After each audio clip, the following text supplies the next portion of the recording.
हे सर्वेश्वर, क्या वास्तव में मृत्यु का सदा के लिए अंत हो जाएगा? नहीं महादेवी, जीवन और मृत्यु तो एक दूसरे के लिए अनिवार्य है। यदि मृत्यु का अंत हो गया तो जीवन के सौंदर्य का भी अंत हो जाएगा। जीवन इसी कारण तो सुंदर और मूल्यवान लगता है देवी कि एक दिन उसका अंत होना है। यदि केवल दिन ही छाया रहे और रात्रि ना आए तो नेत्र जागते जागते और सूर्य अपना प्रकाश बांटते बांटते थक जाएं। यदि मृत्यु ना आए तो प्राणी कदाचित जीवन से ऊब जाए देवी। परंतु दैत्य गुरु शुक्राचार्य तो कह रहे हैं कि उन्होंने मृत्यु पर विजय पा ली है। किसकी मृत्यु पर महादेवी? वो दानवों को पुनः जीवन अवश्य दे सकते हैं, परंतु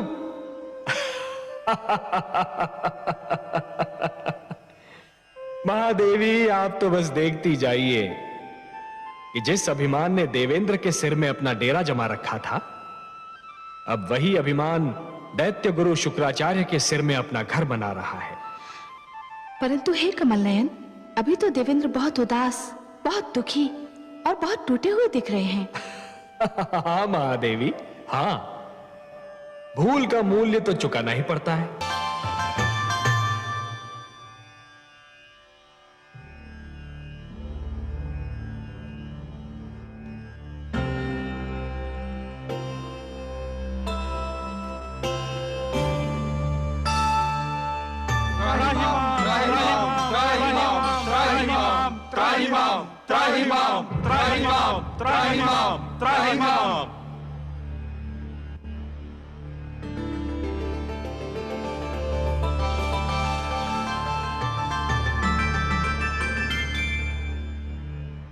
हे देवेश्वर, हम पराजित हुए। हमारी सेना के अगणित सेनानी वीर गति को प्राप्त हुए। हमारा सिर लज्जा से झुक गया। आपके अतिरिक्त और कोई नहीं जो हमारी रक्षा करे, हमारे दुख का निवारण करे। हे परमेश्वर, हमारी सहायता कीजिए। हे नारायण, दैत्य गुरु शुक्राचार्य ने भगवान शिव से संजीवनी मंत्र क्या प्राप्त किया? हमारे सिरों पर मृत्यु और पराजय का वज्र आ गिरा। हे लक्ष्मीपति, यदि दानव मरते हैं तो दैत्य गुरु उन्हें फिर से जीवित कर देते हैं, और जब देवता मरते हैं तो उनका सदा के लिए अंत हो जाता है। हे सर्वशक्तिमान, यही दशा रही तो देवता घटते जाएंगे, दानव बढ़ते जाएंगे, और एक दिन देवलोक पर दानवों का आधिपत्य हो जाएगा। देव संस्कृति गिर जाएगी तो मानव संस्कृति भी गिर जाएगी। जब हम संजीवनी मंत्र से सुरक्षित नहीं तो मानव तो और भी दुर्बल है। हमें संजीवनी मंत्र से बचाइए प्रभु, हमारी सहायता कीजिए। संजीवनी मंत्र का केवल एक उत्तर है, अमृत। अमृत? अमृत? अमृत वो है जो पीने वाले को अमर बना देता है। मृत्यु उसे छू नहीं सकती। परंतु हे लक्ष्मी नारायण, अमृत हमें कहां मिलेगा, कैसे मिलेगा? देवेंद्र, अमृत आपको समुद्र से मिलेगा, सागर का मंथन करने से मिलेगा। अमृत? परंतु हे जगदीश्वर, हमें तो अमृत के विषय में कुछ भी ज्ञान नहीं। हे देवराज, जिस प्रकार दूध के भीतर माखन छिपा तो होता है, परंतु वो मिलता तभी है जब दूध को मथा जाता है, उसी प्रकार समुद्र के भीतर अनेक पदार्थ छिपे हैं, अनमोल रत्न छिपे हैं। उन्हें केवल मंथन के द्वारा ही निकाला जा सकता है। अमृत उनमें सबसे अनमोल है। सत्य तो यह है देवगण कि मंथन मथने और खंगालने की उस क्रिया का नाम है जिसके द्वारा स्वयं के भीतरी गुणों और अवगुणों की खोज की जाती है। मानव यह मंथन प्रतिदिन करता है। वो प्रतिदिन स्वयं को मथता है, खंगालता है और स्वयं के भीतरी गुणों और अवगुणों को बाहर निकालता है। आश्चर्य तो यह है कि वो मानव होकर भी इस क्रिया से परिचित है और आप देवता होकर भी इस क्रिया से अपरिचित हैं। पर हे लक्ष्मीपति, हम समुद्र का मंथन करेंगे कैसे? मंथन मथानी और डोरी की सहायता से किया जाता है। मैं आपके लिए मंदर पर्वत को मथानी बनाऊंगा और वासुकी नाग की डोरी दूंगा। परंतु एक तीसरी वस्तु की भी आवश्यकता होती है देवगण, जिसका प्रबंध आपको स्वयं करना होगा। और किस सामग्री की आवश्यकता होती है सर्वेश्वर? डोरी को खींचने और मथानी को डुलाने के लिए 2 दलों की आवश्यकता होगी देवेंद्र, जो डोरी को 2 छोरों से पकड़कर खींचेंगे। उनके बिना तो मंथन संभव ही नहीं है। बिल्कुल वैसे ही जैसे दूध मथने के लिए 2 हाथों की आवश्यकता होती है। तो हम देवता आधे एक छोर पकड़कर आधे दूसरा, यह कार्य तो सरलतापूर्वक कर सकते हैं। मंदर की मथानी को डुलाना है देवेंद्र, वासुकी नाग की डोरी को खींचना है। संजीवनी मंत्र के प्रभाव ने आपकी संख्या को घटा दिया है, और आपकी घटी हुई छोटी सी संख्या इतना महान कार्य नहीं कर सकेगी। हे सर्वेश्वर, हम फिर दूसरा दल किसको बनाएं? दानवों को। दानवों को? हां, दानवों को। यदि दानव आपका साथ दें तो समुद्र मंथन संभव है, और समुद्र मंथन होगा तभी संजीवनी का उत्तर भी प्राप्त होगा। हे परमेश्वर, यह तो एक असंभव अभियान होगा। सर्वप्रथम तो दानव हमारी बात सुनेंगे ही नहीं, और यदि सुन भी लें तो मानेंगे नहीं। हे कृपा निधान, दानवों को तो अमृत की आवश्यकता भी नहीं, जिसके लिए वो हमसे सहयोग करें। उनके गुरु के पास तो संजीवनी मंत्र की शक्ति है, उन्हें तो यूं भी मृत्यु से मुक्ति मिल चुकी है।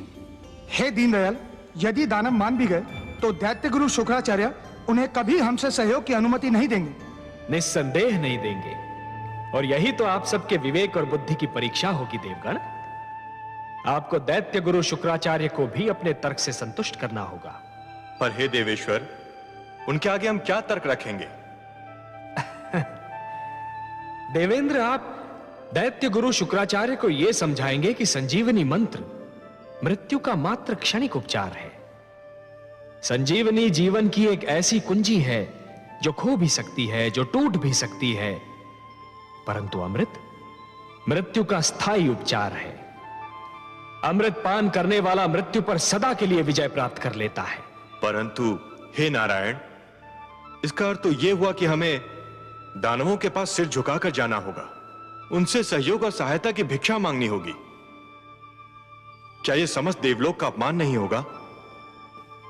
क्या अपमान में अब भी कोई कमी रह गई है देवराज? शब्दों के जाल में मत उलझिए देवेंद्र, शब्दों के जाल में मत उलझिए।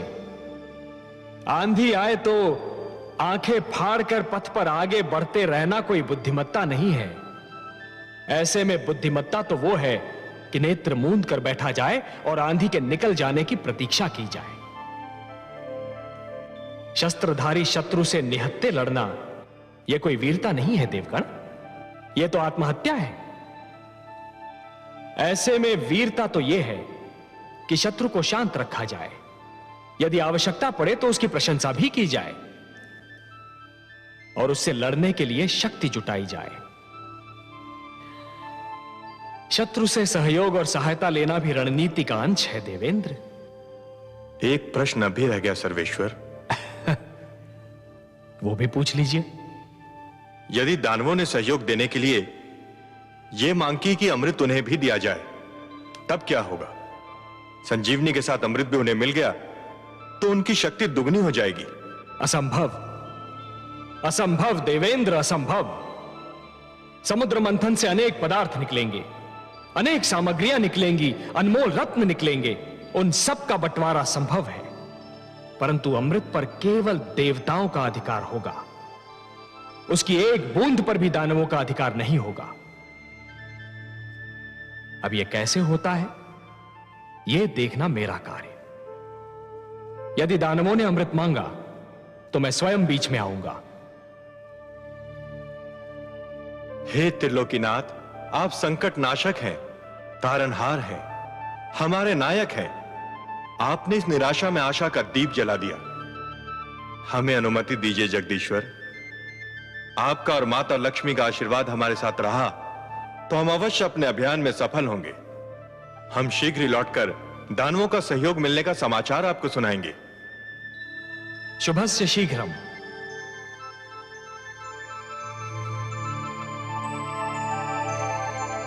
हे कमल नयन, आपने अभी कहा कि दानवों से सहयोग लिया जाए, किंतु उन्हें अमृत की एक बूंद भी न दी जाए। हाँ महादेवी, मैंने यही कहा परंतु हे सर्वेश्वर, क्या ये छल नहीं कहलाएगा? कार्य की परिभाषा उसका उद्देश्य निर्धारित करता है महादेवी। यदि उद्देश्य उत्तम हो तो उसे छल का नाम नहीं दिया जाता, उसे नीति का नाम दिया जाता है। देवताओं को भी नीति से कार्य लेना होगा। छल तो गुरु शुक्राचार्य कर रहे हैं महादेवी। उन्होंने भगवान शिव से कहा कि संजीवनी मंत्र उन्हें मानव कल्याण के लिए चाहिए, पर क्या वो मानव कल्याण कर रहे हैं? वो तो संजीवनी मंत्र का उपयोग केवल दानव कल्याण के लिए कर रहे हैं। और यह छल है देवी, यही छल है। और इसके उत्तर में कोई भी कार्य, भले ही उस पर छल का संदेह ही क्यों न हो, उचित ही नहीं उत्तम भी है। आप तो उत्तरों के उत्तर हैं, तर्कों के तर्क हैं और उद्देश्यों के उद्देश्य हैं कमल नयन। आपकी हर बात में रहस्य होता है। नारायण नारायण। आइए देवर्षि। प्रणाम माता। प्रणाम सर्वेश्वर। प्रणाम। आपने बुलाया मुझे? हाँ देवर्षि, हमें आपका सहयोग चाहिए। हे लक्ष्मी नारायण, ये तो आपकी महानता है कि आप मेरी सेवा को सहयोग का नाम देते हैं। आदेश दीजिए। समुद्र मंथन होने वाला है देवर्षि, समुद्र मंथन।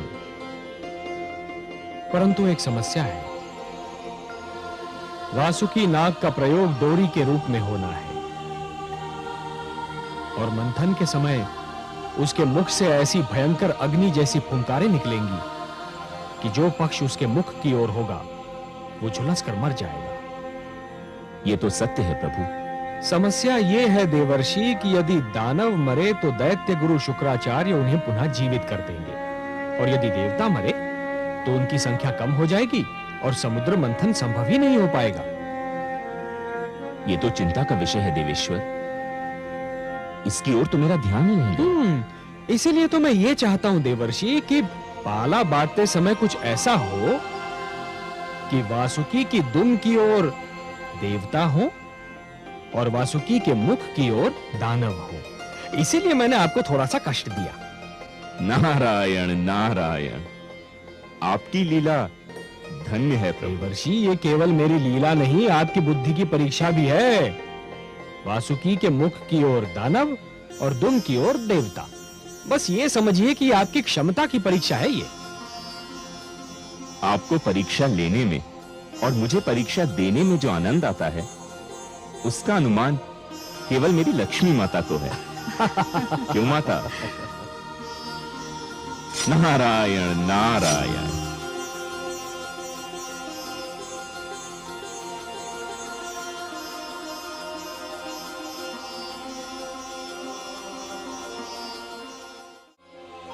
ये धरती से पुकार उठ रही है, मुझे बुलाया जा रहा है। हाँ कमल नयन, संकट बढ़ रहा है, मंथन असंभव सा लगने लगा है। और यदि मंथन नहीं हुआ तो जीवन संकट में घिर जाएगा। देवता अमृत से वंचित रह जाएंगे और दानव संस्कृति की जीत हो जाएगी। परंतु हे कमल नयन, मंथन कैसे होगा? मंदराचल तो समुद्र में डूबा जा रहा है। उसे स्थिर करने के लिए कोई महान ठोस वस्तु मिलेगी कहां से भला? प्रिय, मैं धरती और जीवन का पालक हूं। धरती और जीवन की रक्षा करना मेरा कर्तव्य है। मैं मंदराचल को अपनी पीठ पर रोक लूंगा। आप मंदराचल को अपनी पीठ पर रोकेंगे? हाँ प्रिय, मैं कूर्म का रूप धारण करूंगा। यह मेरा कूर्मा अवतार होगा। दूसरा अवतार, मंदर पर्वत मेरी पीठ पर टिक जाएगा और फिर समुद्र मंथन में कोई कठिनाई ही नहीं होगी।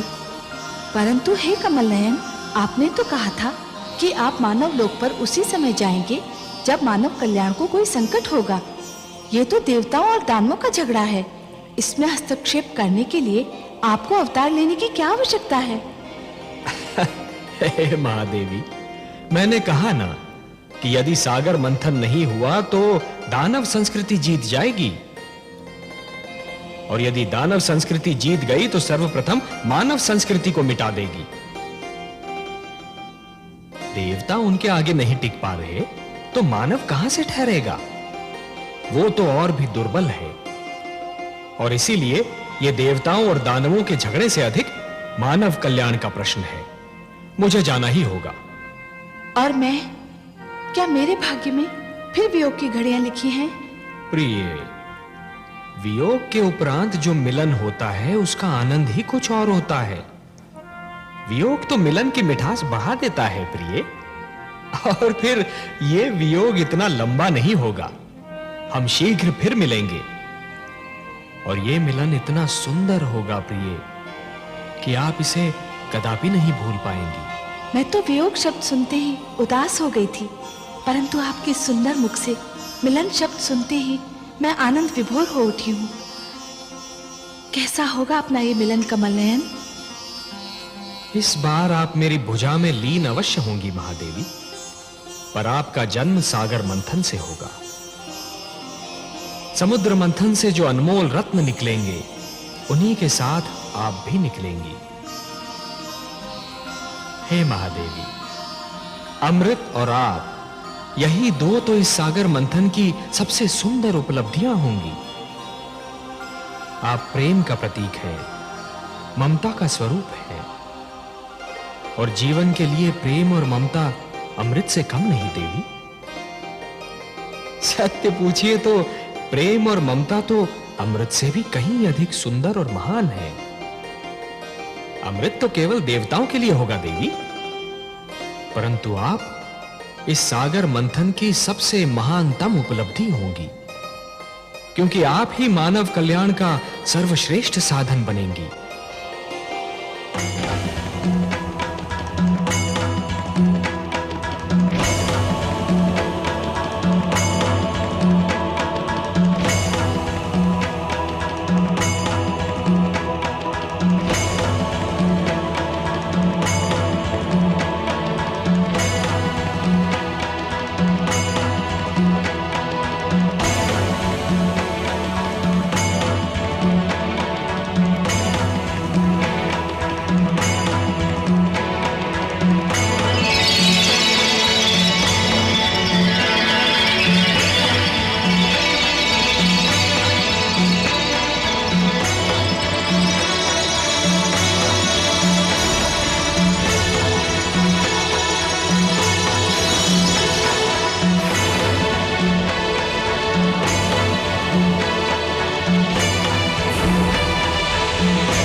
रक्षा कीजिए, रक्षा कीजिए।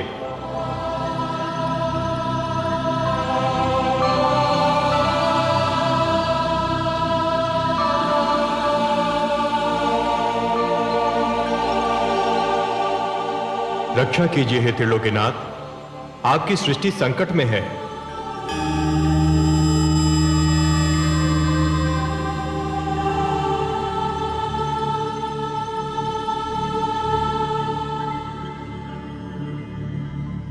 हे विश्वेश्वर, सागर मंथन से जीवनदायक अमृत के स्थान पर प्राणघातक विष निकला है। सृष्टि में हाहाकार मचा है। हे आदि प्रजापति, हे देवगण, जीवन को अमर बनाने के लिए मृत्यु से हर पग पर टकराना तो अवश्य पड़ता है। इसी संघर्ष में तो जीवन का सौंदर्य निहित है। जब शिशु माता के गर्भ में होता है तो उसे हर क्षण मृत्यु से संघर्ष करना पड़ता है। शिशु के जन्म से पूर्व माता भी जीवन और मृत्यु के इसी संघर्ष का अनुभव करती है, परंतु जैसे ही शिशु का जन्म होता है, समस्त सृष्टि मुस्कुराती है।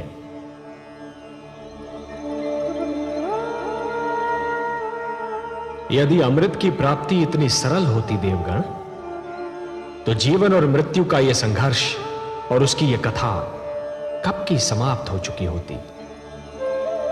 परंतु हे जगदीश्वर, समुद्र में यह विष आया कहां से? ये तो आदि प्रजापति श्री ब्रह्मा की संतान मानव का चमत्कार है। वो जिस वस्तु को भी अपने लिए उपयोगी नहीं समझता, उसे समुद्र की गहराइयों में फेंक देता है।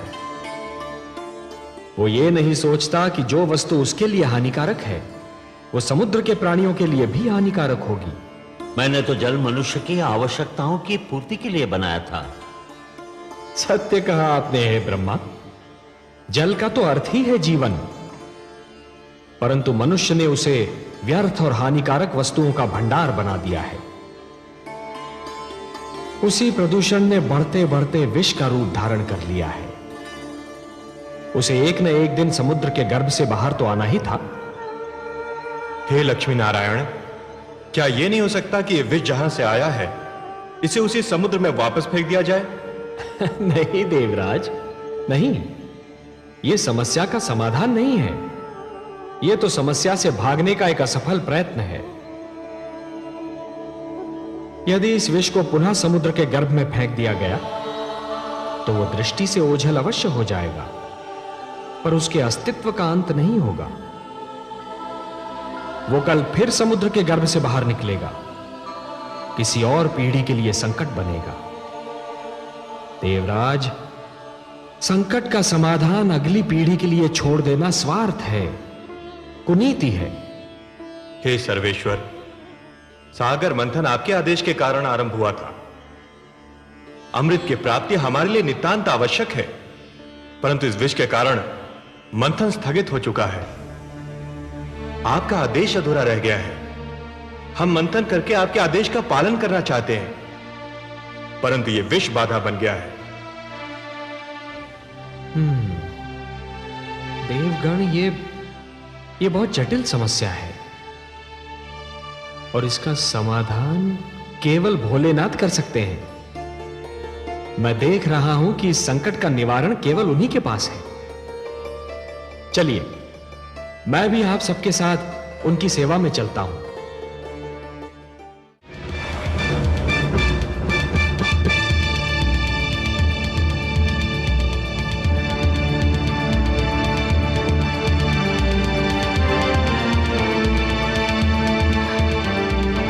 हे कमल नयन, हे पद्मनाभ, कहाँ हैं आप? मुझ विरह की मारी पर कृपा कीजिए। मेरी आंखें आपके दर्शन को तरस रही हैं। मेरी आत्मा आपको पुकार रही है। दर्शन दीजिए भगवान। मेरी आत्मा की पुकार सुन लीजिए।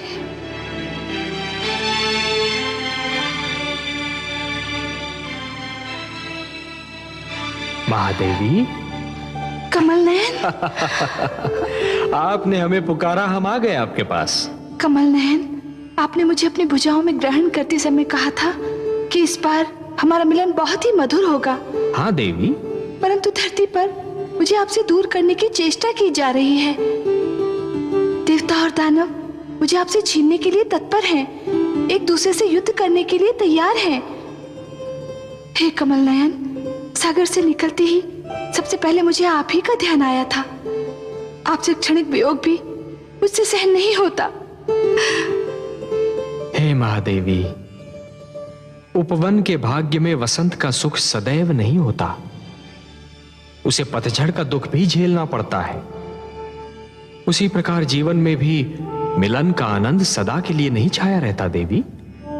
वियोग की घड़ियां भी आती हैं। तो कब बीतेंगी यह विरह की घड़ियां? मैं तो आप ही की हूं, आप ही के लिए बनी हूं। आपसे दूर रहने का विचार भी मुझसे सहन नहीं होता। हे महादेवी, इस बार आप मंथन में सागर पुत्री के रूप में जन्मी है, इसलिए आप धरती के नियमों के अधीन हैं। मैं इन नियमों को तोड़ नहीं सकता देवी। धरती के सारे प्राणियों की भांति आपके भाग्य विधाता भी ब्रह्मा है। आपके भाग्य में क्या लिखा है ये तो केवल वही बता सकते हैं।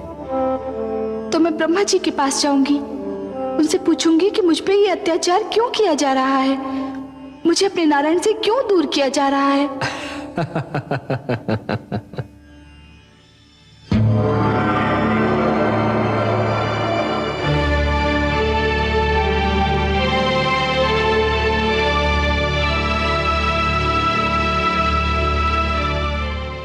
नारायण की, लक्ष्मीपति की, लक्ष्मी नारायण की, लक्ष्मीपति की, लक्ष्मी नारायण की, लक्ष्मीपति की। स्वागत है सर्वेश्वर। स्वागत है माता। आइए।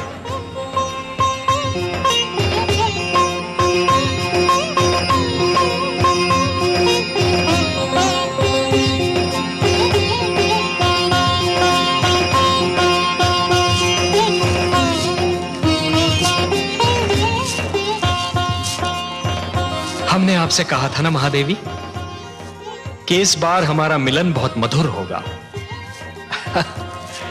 ऐसा जिसे आप कदापि नहीं भूल पाएंगी। कैसा लगा आपको यह मिलन? बहुत सुंदर, बहुत मधुर, अनुपम। किंतु हे कमल नयन, जब तक आप नहीं आए थे मेरे हृदय की गति रुकी जा रही थी। एक क्षण का भी और विलंब करते आप तो। विलंब क्यों करता देवी? आपका मन मुझे पुकार रहा था। जब भी कोई मुझे मन से पुकारता है तो मैं उसके पास जाने में एक क्षण का भी विलंब नहीं करता। और आप तो देवी, जिन रंगों से हमारा जीवन चित्र बना है ना, उस चित्र के सुंदरतम रंग आप हैं। आपके बिना तो हमारा जीवन अधूरा है, अस्तित्व अधूरा है। तो आपके पास आने में मैं विलंब क्यों करता?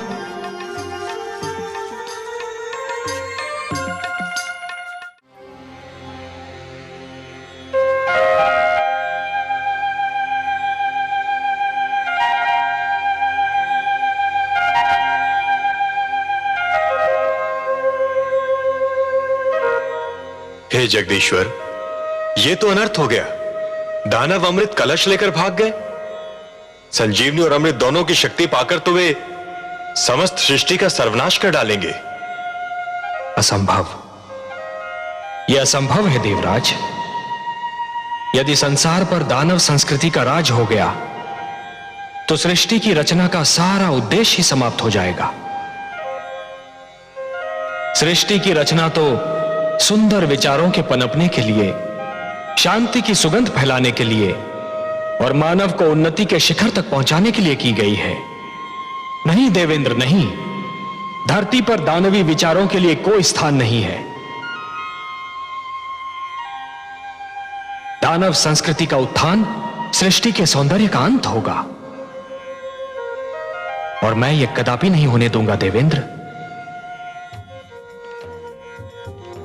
आप चिंता न कीजिए, अमृत पर केवल देवताओं का अधिकार है और अमृत कलश को आप तक पहुंचाना मेरा उत्तरदायित्व।